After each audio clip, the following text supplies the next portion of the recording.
Hi ಎಲ್ರಿಗೂ ನಮಸ್ಕಾರ. R ಅಡಿಗೆ ಮನೆಗೆ ಸ್ವಾಗತ. ಏನ್ ರೆಸಿಪಿ ಮಾಡಿದೀರಾ ಅಂತ ನೋಡ್ತಾ ಇದ್ದಾರೆ. ಇವತ್ತು 5 ತರ ಕಾಳನ್ನ ಮೊಳಕೆ ಕಟ್ಟಿಟ್ಟು ಸಾಂಬಾರ್ ಮಾಡ್ತಾ ಇದೀವಿ.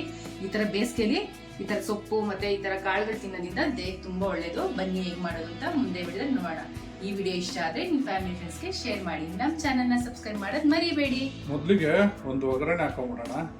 ಒಂದು ಪಾತ್ರೆ ತೊಗೊಂಡು ಎಣ್ಣೆ ಹಾಕೊತ ಇದ್ದೀನಿ. ನಮ್ಮ ಆರ್ ಅಡುಗೆ ಮನೆಯವರೆಲ್ಲ ರೆಡಿ ಮಾಡಿ ಇಟ್ಬಿಟ್ಟಿದ್ದಾರೆ. ಏನಿದ್ರು ಒಂದು ಮಾಡೋದು ಕೆಲಸ ಅಷ್ಟೇ. ಎಣ್ಣೆ ಕಾದಿದೆ.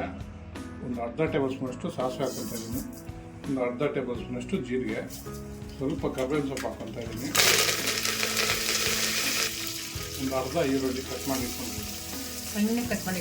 ಸ್ವಲ್ಪ ಬಳಸ್ಕೊಳ್ಳೋಣ. ಈ ಈರುಳ್ಳಿ ಸ್ವಲ್ಪ ಬಾಡ್ತದಂಗೆ ಹಿಂಗೆ ಹಾಕೊತಾ ಇದ್ದೀನಿ. 1 ಟೇಬಲ್ ಸ್ಪೂನಷ್ಟು ಕಸ್ತೂರಿ ಮೆಥಿ ಹಾಕೋದ್ರಿಂದ ಫ್ಲೇವರ್ ಚೆನ್ನಾಗಿರುತ್ತೆ. ಅಂತ ಬಿಡಿ. ಇವಾಗ ಕಟ್ ಮಾಡಿ ಇಟ್ಕೊಂಡಿರೋ ಆಲೂಗಡ್ಡೆ ಹಾಕ್ಕೊತಾ ಇದ್ದೀನಿ. ಕಟ್ ಮಾಡಿ ಇಟ್ಕೊಂಡಿರೋ ಬದನೆಕಾಯಿ. ಈ ಮೊಳಕೆ ಸಾಂಬಾರಿಗೆ ನೀವು ಆಲೂಗಡ್ಡೆ ಬದನೆಕಾಯಿ ಇಟ್ಟರೆ ಸಾಂಬಾರು ಟೇಸ್ಟ್ ಆಗಿಬರೋದು. ಈ ತರಕಾರಿಗಳೆಲ್ಲ ಒಗ್ಗರಣೆಯಲ್ಲೇ ಸ್ವಲ್ಪ ಬಾಡ್ತಾ ಇರಲಿ. ಅಷ್ಟರಲ್ಲಿ ಒಂದು ಮಸಾಲೆ ರುಬ್ಕೊಂಡ್ಬಂದ್ಬಿಡೋಣ. ಇವಾಗ ಮಸಾಲೆ ರುಬ್ಕೊಡೋದಕ್ಕೆ 1 ಕಪ್ಪು ತೆಂಗಿನಕಾಯಿ ಹಾಕ್ಕೊತಾ ಇದ್ದೀನಿ. ಸ್ವಲ್ಪ ಕರಿಬೇವು ಹಾಕ್ಕೊತಾ ಇದ್ದೀನಿ. 1 ಹಿಡಿಯಷ್ಟು ಕೊತ್ತಂಬರಿ. ನೋಡಿ, ಒಂದು 8 ರಿಂದ 10 ಬೆಳ್ಳುಳ್ಳಿ ಹೆಸರು ಹಾಕ್ಕೊತಾ ಇದ್ದೀನಿ. ಸಿಪ್ಪೆ ಮೇಲ್ಮೇಲೆ ತತ್ತರಿ ಥರ ತೆಕ್ಕೊಂಡಿರುತ್ತೆ. ಯಾಕಂದರೆ ಸಿಪ್ಪೆ ಹಾಕಿದ್ರೆ ಟೇಸ್ಟ್ ಚೆನ್ನಾಗಿರುತ್ತೆ. 1 ಇಂಚಷ್ಟು ಶುಂಠಿ ಹಾಕ್ಕೊತಾ ಇದ್ದೀನಿ. ಒಂದು 2 ಮೀಡಿಯಮ್ ಸೈಜಷ್ಟು ಈರುಳ್ಳಿ ಕಟ್ ಮಾಡಿ ಹಾಕ್ಕೊತಾ ಇದ್ದೀನಿ.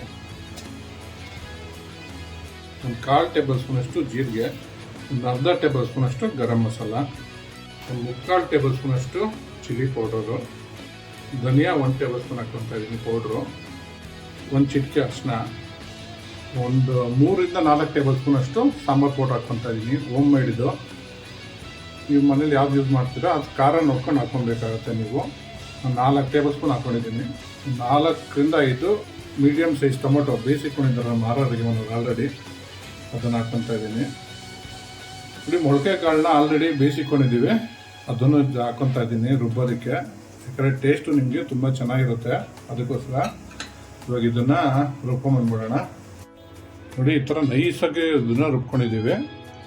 ಬನ್ನಿ ಇವಾಗ ಒಗ್ಗರಣೆಯಲ್ಲಿ ತರಕಾರಿ ಬೇಯ್ತದೆಲ್ಲ ಏನಾಗಿದೆ ಅಂತ ನೋಡೋಣ. ಇಲ್ಲಿ ಒಗ್ಗರಣೆಲಿ ತರಕಾರಿ ಎಲ್ಲ ಚೆನ್ನಾಗಿ ಬಾಡೋಗಿದೆ. ನಾವು ಮಸಾಲೆ ರೆಡಿ ಮಾಡ್ಕೊಳ್ಳೋಷ್ಟಲ್ಲಿ ಆರ್ ಅಡುಗೆ ಮನೆಯವರು ಏನು ಹಾಕ್ಕೊಳ್ಳೋಣ ಇವಾಗ ಇದಕ್ಕೆ? ಬೇಯಿಸಿಟ್ಕೊಂಡಿದ್ದಾರೆ ಕಾಳುಗಳೆಲ್ಲ ಹಾಕೊಳ್ಳಿ. ಇಲ್ಲಿ 4-5 ಥರ ಕಾಳು ಎಲ್ಲ ಮೊಳಕೆ ಕಟ್ಟಿರೋದು ಎಲ್ಲ ಬೇಯಿಸಿ ರೆಡಿ ಮಾಡಿ ಇಟ್ಕೊಂಡಿದ್ದಾರೆ ನಮ್ಮ ಆರ್ ಅಡುಗೆ ಮನೆಯವರು. ಇವಾಗ ಒಗ್ಗರಣೆಗೆ ಇದನ್ನು ಹಾಕೊಂಡ್ಬಿಡೋಣ.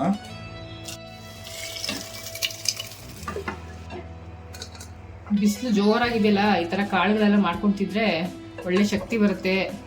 ಬಿಸಿಲಿಗೆ ಸುಸ್ತಾಗ್ತಾ ಇರುತ್ತೆ ಯಾವಾಗೂ, ಮತ್ತೆ ಊಟನೂ ಸೇರಲ್ಲ. ಬಟ್ ಈ ಥರ ಪ್ರೋಟೀನ್ ಇರೋ ಕಾಳುಗಳು ಮಾಡ್ಕೊಂಡು ತಿಂದರೆ ತುಂಬ ಚೆನ್ನಾಗಿರುತ್ತೆ.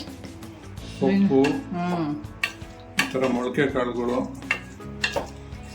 ಮತ್ತೆ ಇನ್ನೊಂದು, ಮೊಳಕೆ ಕಟ್ಟಿದ್ರೆ ಎಲ್ಲ ದೇಹಕ್ಕೆ ತಂಪು, ಕೂಲಾಗಿರುತ್ತೆ ತಿನ್ನೋದ್ರಿಂದ. ಬರೀ ಕುದಿ ಬಂದಿದೆ. ಇವಾಗ ಇದಕ್ಕೆ ರುಬ್ಕೊಂಡಿರೋ ಮಸಾಲೆ ಹಾಕ್ಕೊಂತ ಇದ್ದೀನಿ. ಇದನ್ನ ಕಾಳುಗಳ ಜೊತೆ ಚೆನ್ನಾಗಿ ಮಿಕ್ಸ್ ಮಾಡ್ಕೊಂಬಿಡೋಣ. ಆರ್ ಅಡುಗೆ ಮನೆಯವ್ರೆ, ಜಾರ್ ತೊಳ್ಕೊಂಡು ಒಂಚೂರು ನೀರು ಹಾಕಿ. ಗಟ್ಟಿ ಇದೆ ಸಾಂಬಾರು, ಇನ್ನೂ ಕುದಿತಾ ಗಟ್ಟಿ ಆಗ್ಬಿಡುತ್ತೆ.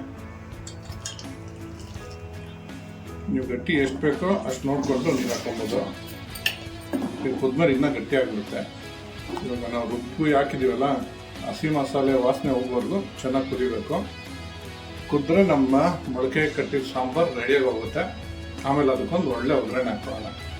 ನೋಡಿ, ಮಾತಾಡೋ ಬರ್ದಲ್ಲಿ ಉಪ್ಪು ಹಾಕ್ಕೊಳೋದೇ ಮರ್ತ್ಬಿಟ್ಟಿದ್ದೆ. ಕಾಳು ಉಪ್ಪು ಹಾಕ್ಕೊಂಡು ಬೇಯಿಸ್ಕೊಂಡಿದ್ದೀವಿ. ಇವಾಗ ಸಾಂಬಾರಿಗೆ ತರಕಾರಿಗೆಲ್ಲ ಹಿಡಿಯೋಕ್ಕೆ ಈ ಸ್ಪೂನಲ್ಲಿ ಒಂದೂವರೆ ಸ್ಪೂನ್ ಉಪ್ಪು ಹಾಕ್ಕೊತಾ ಇದ್ದೀನಿ. ಮಿಕ್ಸ್ ಮಾಡಿಬಿಟ್ಟು ಕುದಿಯೋಕೆ ಬಿಟ್ಬಿಡೋಣ. ಸ್ಮೆಲ್ ಗಮಗಮ ಅಂತಿದ್ಯಾ? ಫೋನಲ್ಲಿ ಅನ್ನಲ್ಲ ರೀ, ನಮ್ಗೆ ಫೋನಲ್ಲ ನಿಮ್ಗೆ ಅನ್ಸುತ್ತೆ ಅಂತಿದ್ಯಾ ಅಂತ. ಕುದಿಬೇಕು, ಕುದ್ಮೇಲೆ ಗಮಗಮ ಅನ್ನೋದು. ಕುದಿಯೋಕೆ ಬಿಟ್ಬಿಡೋಣ ನೀರು. ಇಲ್ಲಿ ಸಾಂಬಾರು ಚೆನ್ನಾಗಿ ಕುದ್ದಿದೆ. ಹಸಿ ಮಸಾಲೆ ವಾಸನೆ ಎಲ್ಲ ಹೋಗಿದೆ. ಇವಾಗ ಆಗಿದೆ. ಇವಾಗ ಇದಕ್ಕೆ ಒಗ್ಗರಣೆ ಮಾಡಿ ಇಟ್ಕೊಂಡಿದ್ದಾರೆ ನಮ್ಮ ಆರ್ ಅಡುಗೆ ರೆಡಿ ಮಾಡಿ ಇಟ್ಕೊಂಡಿದ್ದಾರೆ. ಹಾಕ್ತಾ ಇದ್ದೀನಿ ತುಪ್ಪದಲ್ಲಿ. ಮೇಲ್ಗಡೆ ಒಂಚೂರು ಕೊತ್ತಂಬರಿ ಹಾಕೊತಾ ಇದ್ದೀನಿ. ನಮ್ಮ ಮೊಳಕೆ ಕಟ್ಟಿದ ಸಾಂಬಾರು ರೆಡಿಯಾಗಿದೆ. 5 ಥರ ಕಾಳಿನ ಮೊಳಕೆ ಕಟ್ಟಿದ ಸಾಂಬಾರ್ ರೆಡಿಯಾಗಿದೆ. ಟ್ರೈ ಮಾಡಿಬಿಟ್ಟು ಹೇಗಿತ್ತು ಅಂತ ಕಮೆಂಟ್ ಬಾಕ್ಸಲ್ಲಿ ತಿಳಿಸಿ. Thanks for watching our video.